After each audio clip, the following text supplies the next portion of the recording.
Getting started with oil painting as a complete beginner can feel overwhelming, but it doesn't have to be. Trust me, once you have all the practical side figured out, it's the easiest painting medium to learn. So in today's video, you'll learn everything you need to know to begin painting with confidence and avoid the most common pitfalls.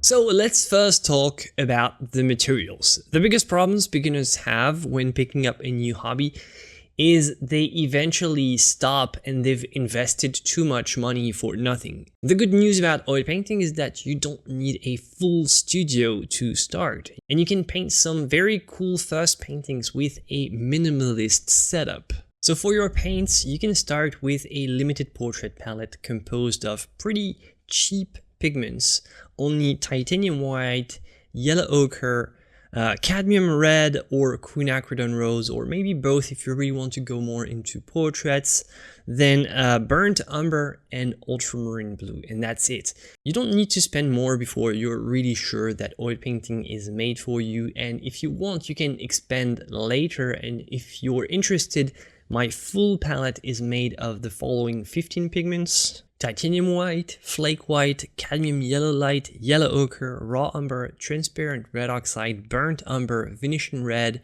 pyrrole red, quinacridone rose, ultramarine blue, ivory black, cobalt teal blue, phthalo turquoise, and phthalo green yellow shade. For the brushes to start painting, you're gonna need between 10 to 12 brushes of different sizes, a few flats like this one, and filberts like this one are going to be really helpful for kind of general use, and also the round ones to create more details and go into the small areas, really useful. Regarding the brushes, you want long handles and you want to try a little bit of everything. Try some good quality brushes, try some cheaper ones, synthetic, natural bristles, whatever you prefer. And the best strategy is probably to pick one of each type and figure out which one works the best and progressively restock with your favorite types. Not all brushes are created equal, and it's probable that you'll find a brush type or a certain shape that will fit your style much better, that will feel much better for your hand. There is no real way to say what exactly is going to be the best type of brush for anybody. Get some decent artist quality brushes and try them out. For your surface, you can either get some canvas like this linen canvas. Linen canvas is generally preferred by many oil painters, but if you really want to do the studies, what I recommend is to get some cheap MDF wooden panel and just gesso them with artist quality gesso. It's going to give you the cheapest, best quality kind of surface for like small panels like that. Or you can do what I often do is get some painting paper, oil painting paper. It has to be oil painting paper. It's a special kind of paper. You can use normal paper and prime it with gesso, or you can do some ready-to-use painting paper like this one. It's very easy to cut to the desired size for the studies and all. It's really the best thing you can get. But again, not all surfaces are created equal, so try a lot of them and see what works for you. And as extras, you're going to need a palette, of course, some palette knives, some rags or paper towels, some odorless mineral spirits for cleaning the brushes and diluting, and a jar that can be closed airtight that you're going to fill with your mineral spirits just to clean the brushes. See how it goes, and I close it as soon as I'm done because we're going to talk about safety. A lot of people assume that maybe gouache or acrylic is easier, but I strongly disagree.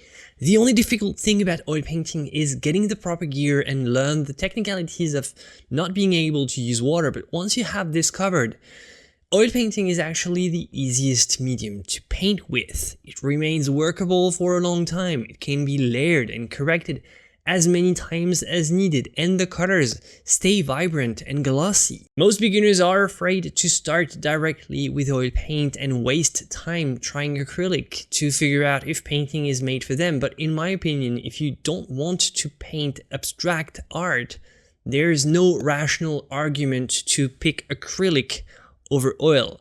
If you're into figurative arts, as we are on this channel, there is no reason to be afraid to start painting with oils directly, as long as you know what materials you're going to need and how to use them. So oil painting involves chemicals, and this is something that discourages a lot of beginners. But if you practice with proper precautions, oil painting is not more toxic than any other hobbies. Here's how to stay safe and effective when using oil paint. The first thing is you want to use odorless mineral spirits, that I also referred to as OMS. This is what you're going to be using mostly for brush cleaning in this big jar that we've seen, but you can also dilute your paint with it and spread it to a certain extent at the very beginning of your paintings, but not too much later on. So you don't need that much of it, and if you keep everything tight and if you don't use turpentine, I don't really recommend turpentine. Instead of turpentine, really you should consider odorless mineral spirits because it's much better. And just FYI, only the solvents contain the harmful fumes that you don't want to breathe. So if you have a poorly ventilated studio, you can always decide to clean your brushes with only soap and water at the end of your session and not use any OMS or any solvents at all. For a safer all-in-one workflow, you can paint directly from the tube, or you can use linseed oil sparingly as your only painting medium. You don't need solvent while painting most of the time. You can find some mediums that are solvent-free, like these solvent-free alkyd gels, like this one by Gamblin, for example. But very simply, what you can do is you can start with linseed oil. It makes the paint smoother and glossier. You want to be careful not to overuse it though, because too much oil in your paint film might cause drying issues. And that's why most mediums are not pure oil, but composed of at least a drying oil and a solvent like turpentine or mineral spirits.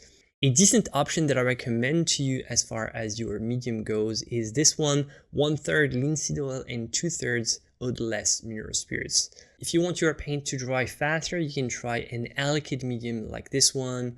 You can also have liquin or galkyd. Just so you know, another option to make the paint dry faster is to use something like this. It's a seccative, but really as a beginner, I don't really recommend it. It can be a little bit risky if you overuse it. So for the time being, if you really want your paint to dry faster as a beginner, just use an alkyd medium like this one or like this one.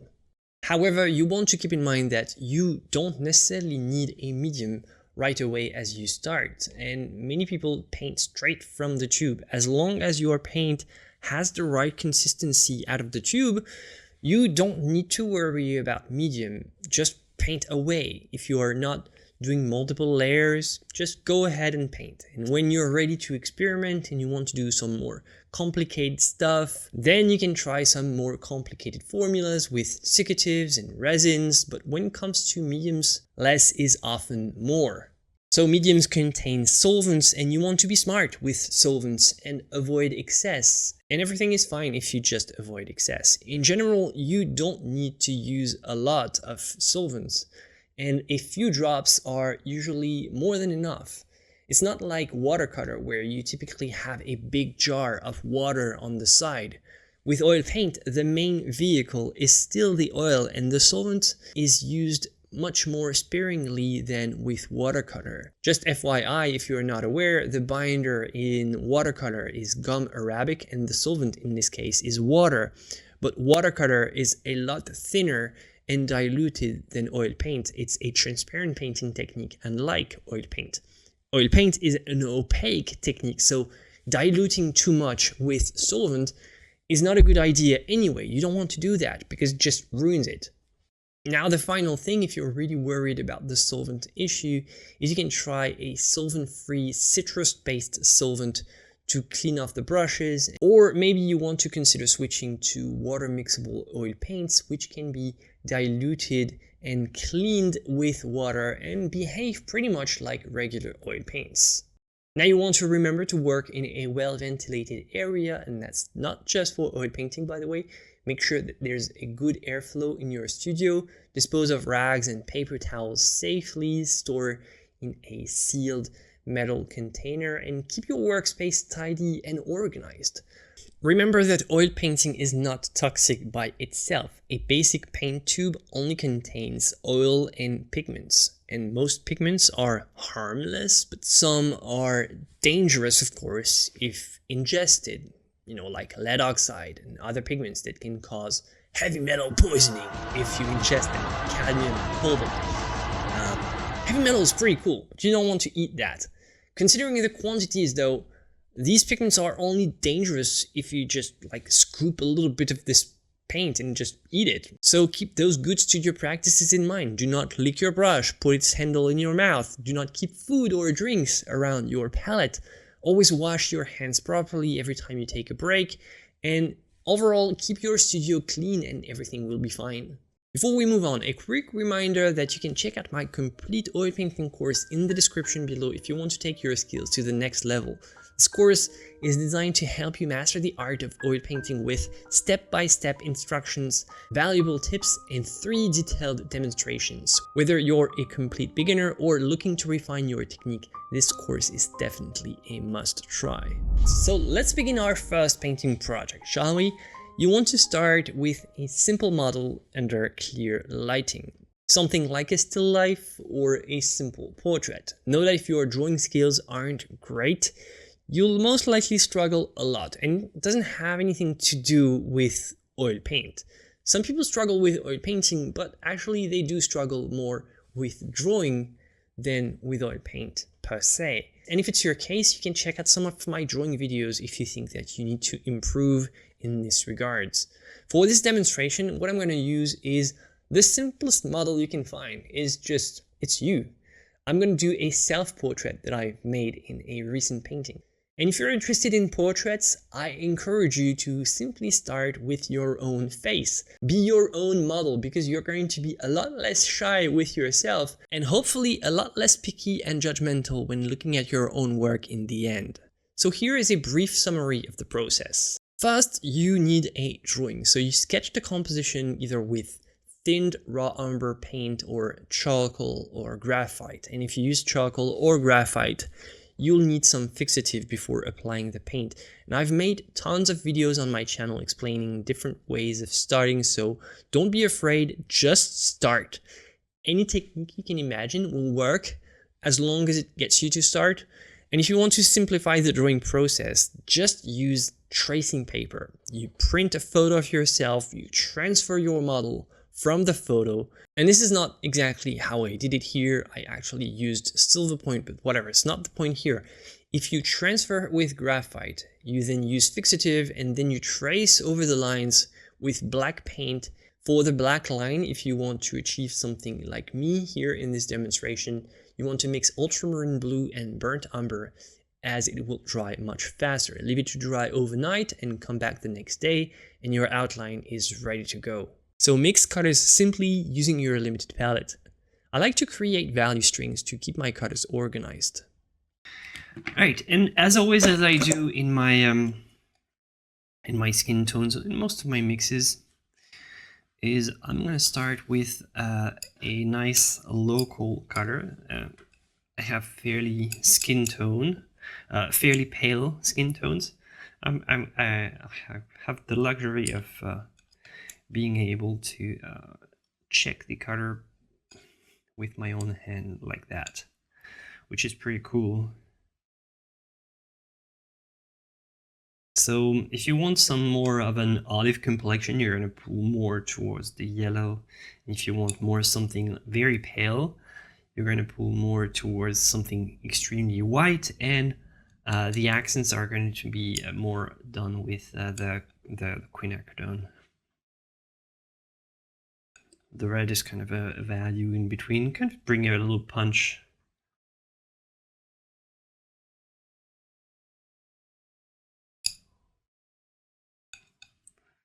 So, by the way, this is my hand, and this is, okay. My hand is relatively more tan than the rest. So if I look at my shoulder here, for example, yeah, I've got something lighter. So I'm going to provide something a little lighter. So this would be my local. And from the locals, just adding the white is going to create the highlights. I'm going to keep them fairly white just because. And then from there, you can take the same you know, just a variety of various proportions of the same pigments. And as you go, so technically the local is the most chromatic of the bunch. So from there it's only declining in chroma.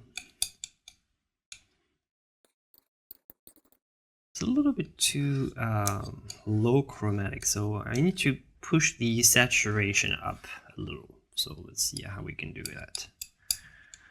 Bring a little touch of this, and of course the best, if I want to crank that chroma up, is this one. But the problem is by doing that I'm also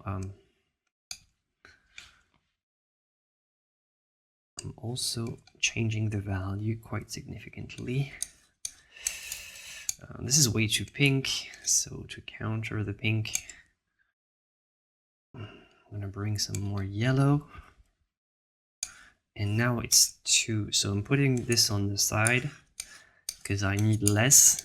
Okay, now I'm really looking for something practical. I think it's here, when I'm mixing like that, I'm not hunting for the exactly perfect color because it's more or less kind of a ballpark. And I'm gonna always be picking up some pink, some yellow along the way, so I don't need to really nail it. What I'm going for is more something convenient, and by convenient I mean that I have a nice value string of the most important values that I'm probably going to use, like the fairly, I want more details, for example, in the light tones. So I'm not going to get like, you can get like 10 of those if you want, why not? Could be a thing, but I don't necessarily need 10 of those. What I want is more to have the most, you know, I'm gonna need a lot of resolution in the lighter tones, so I'm gonna create a little bit more on the light side, and in the shadows I can get away with, you know, skipping a few steps. I can always like make them on the spot. I'm not gonna struggle too much. Whereas if I don't have enough, let's say light tones, at some point I might struggle to find the right value. So I'm gonna do 1, 2, 3, 4, 5, something like 6, 7. This is usually what I go for, and there's no magic number here. As I said, we're not looking for something accurate, but more something practical. You know, when you're in the moment, like you need to grab a big quantity of, let's say, a shadow color. So it's great to have some shadows already in place. Here it's too red, so I'm adding a little touch of this phthalo. I'm just gonna go for my dark, so I always mix the absolute darkest dark that I can. I'm gonna try to make it slightly warmer, and yeah, okay. So this is it.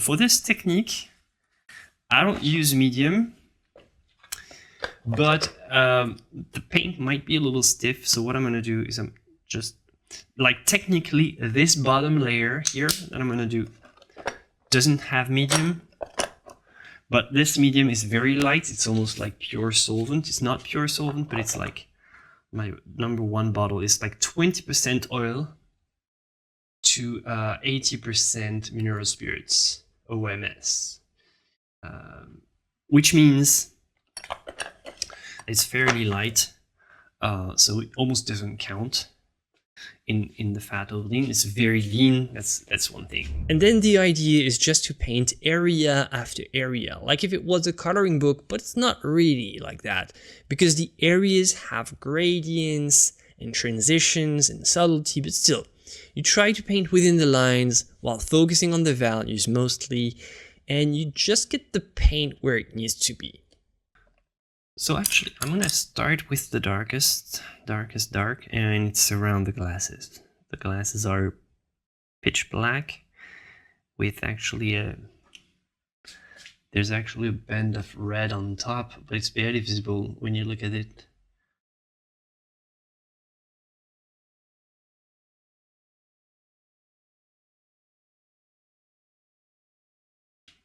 So there's also the white of the eye. So for that, I'm gonna just take some of my white. I'm gonna take some of this black here.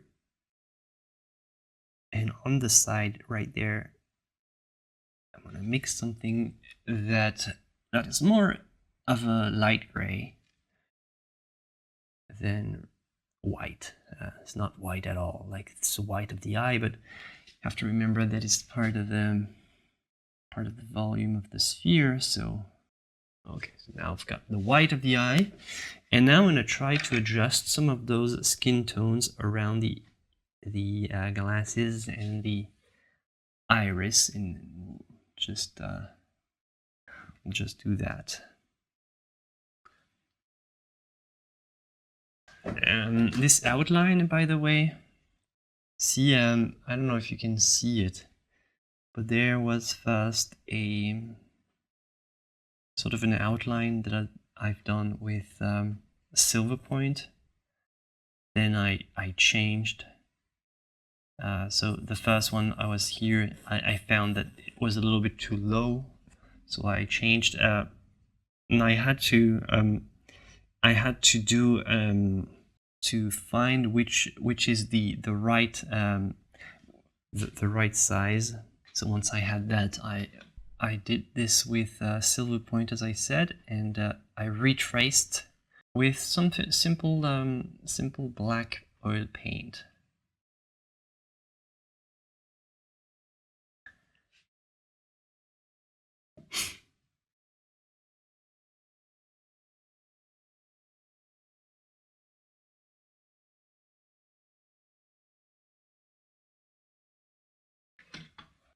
I'm lacking a little punch, so what I'm going to do is I'm going to grab some of this directly. It feels like I'm lacking a little chroma. So what I'm going to do is see how I grab this yellow ochre almost directly, and I'm recreating a more vibrant version of the same here. So basically, I need this value, but more chromatic. I'm not afraid to push the saturation a little, because I can always bring it back down. It's very easy to desaturate, but it's much more difficult to take something very gray and dull and try to make it pop when the paint has already been laid down. So here there's the overlap of the hair. My hair goes down.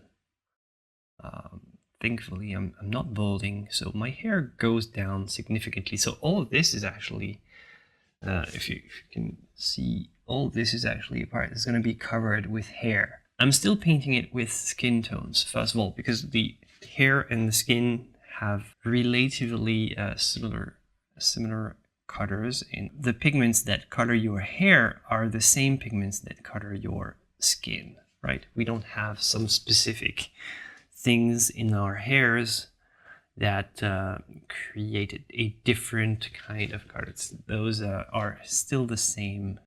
So you can always like create some sort of an overlap. It will not be a problem. It will help it feel more natural. The hair, they always cast a little shadow on the skin. So don't be afraid to create a little bit of an overlap. It's actually very, very helpful. I'm trying to make the wrinkles not too linear and really integrate them into the curved form of the skin. It's actually the skin that folds on itself. So for the mouth, same thing as for the rest. Well, I don't have like very big lips, so it's going to be pretty minimal, as you'll see. Like, you don't need to pick up a new paint tube just for the lips. like your regular skin tones, pigments will do the trick.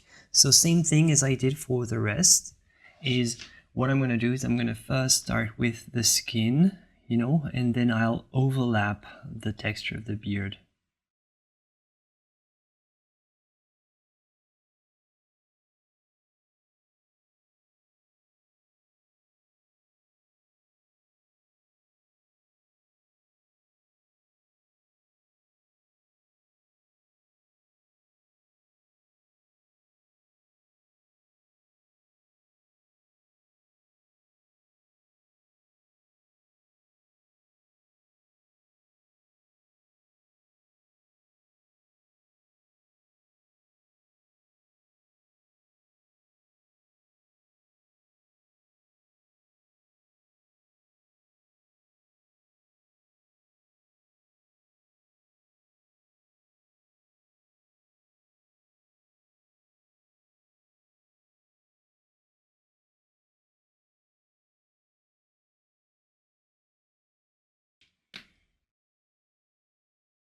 So I'm going to do some overlap and then implement the beard.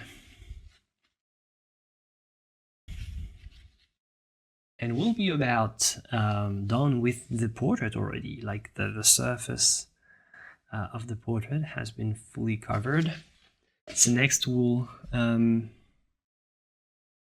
just have to let it dry, and if needed, we can always come back.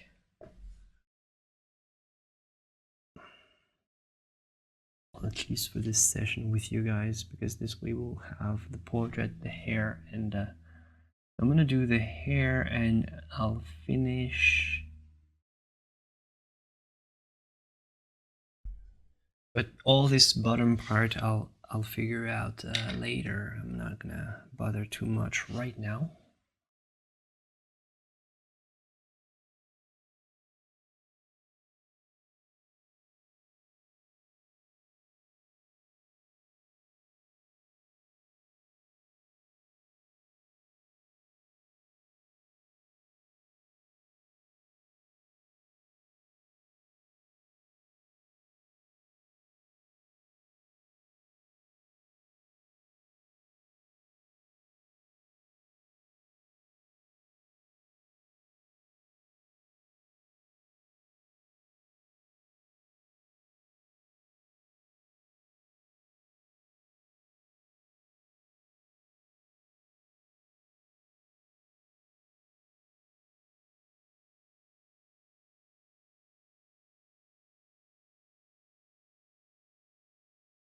So hair, my hair is pretty dark as I grow older. It's less redhead and more dark.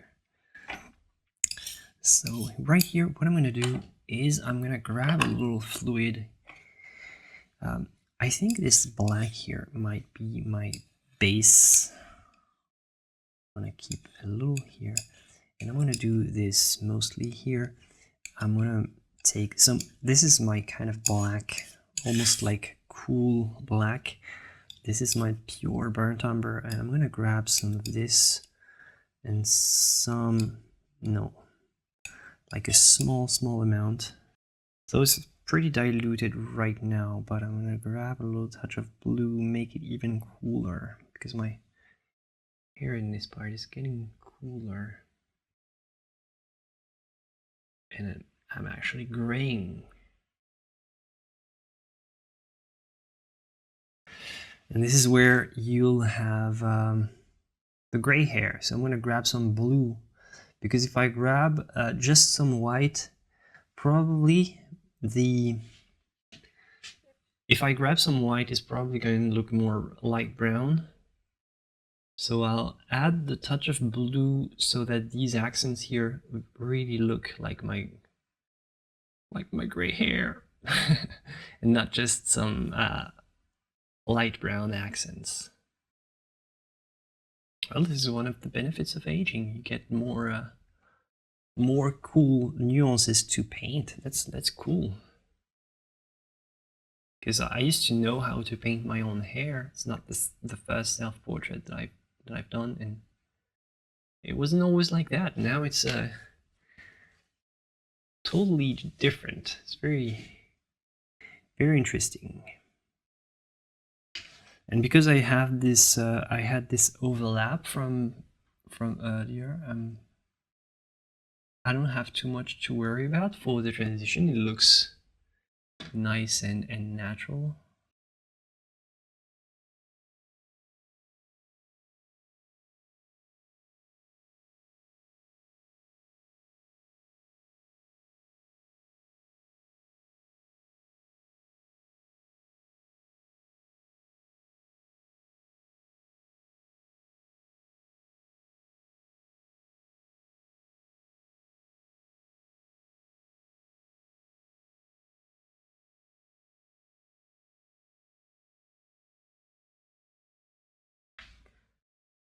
And yeah, the ear. So the ear, you can push the, can very much push the chroma, especially when it's directly hit by light. But actually in my case, I only have this tiny part, but still I'm going to push the chroma all the way up with this red. And just this tiny part is hit by the side of the light, just hitting this part of the ear. Just like the light is just hitting this small area right there. And all the rest is basically in the shadow, in the cast shadow, in the core shadow of my own face. So I'm gonna take that, keep that in mind. There's some hair over it right there.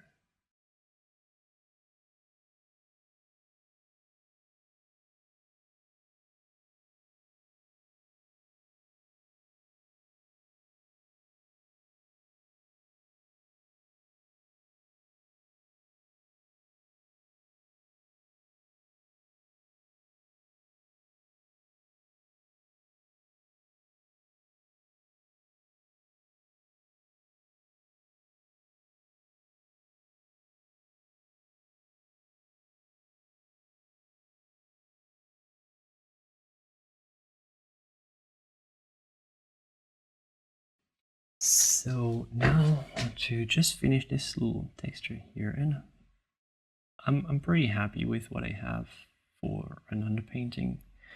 I could almost consider that it's I would be happy if this was in the final painting. So I consider that for the underpainting, you want to, like, if you die tomorrow, you want your whatever is in your underpainting to be good enough for them to put it in the museum, and you wouldn't be like, it wouldn't make you not rest in peace if you were to die tomorrow and not have the time to finish it.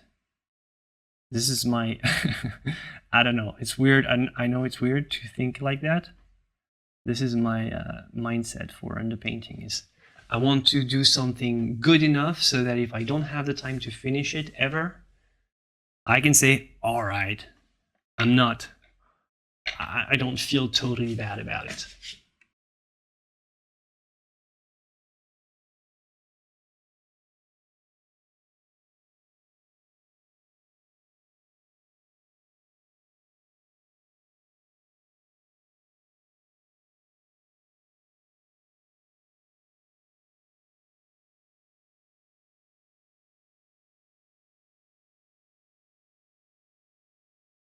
Remember to focus on the values first and don't overthink the subtleties of coloring. You'll have plenty of time to figure this out later. Right now, we focus on form and values.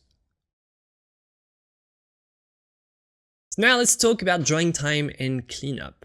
Oil paint dries slowly, and the best thing to do about it is to embrace it. It allows corrections and layering, and you generally have a full day of open paint to work with. It's the perfect medium in this regards. You want to let your painting dry in a dust-free area, and you can rework on it, make corrections for as long as you want. Now about the cleanup of your brushes, if you want them to last, you want to clean them the right way. And it starts during your painting session. During your painting session, you want to wipe off the excess paint with a rag. You want to do that regularly during your sessions to clean up between the changes of color. If there's just too much paint in the bristles, then you want to swirl in your odorless mineral spirits jar that we talked about earlier. And step 3, at the end of your session, when you're done with your brushes, you can use soap and water, simple soap and warm water for a much deeper clean.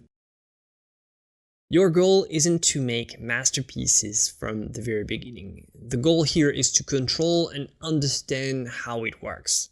Making pictures is one thing, but the beginning is all about just controlling the beast, right?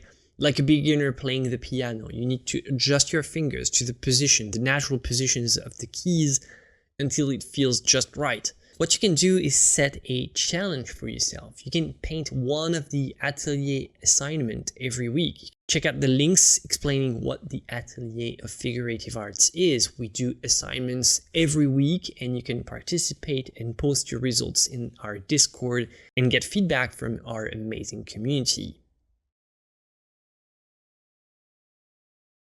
And while you're learning, you really want to focus more on values, shapes, and just paint handling in general. The goal here is to understand how the paint behaves and how you can control it and make it do what you want it to do. The fastest way to improve comes from deliberate small exercises, not jumping into big, ambitious works. Oil painting is really an amazing, timeless tradition. And it doesn't have to be complicated if you don't let it be so.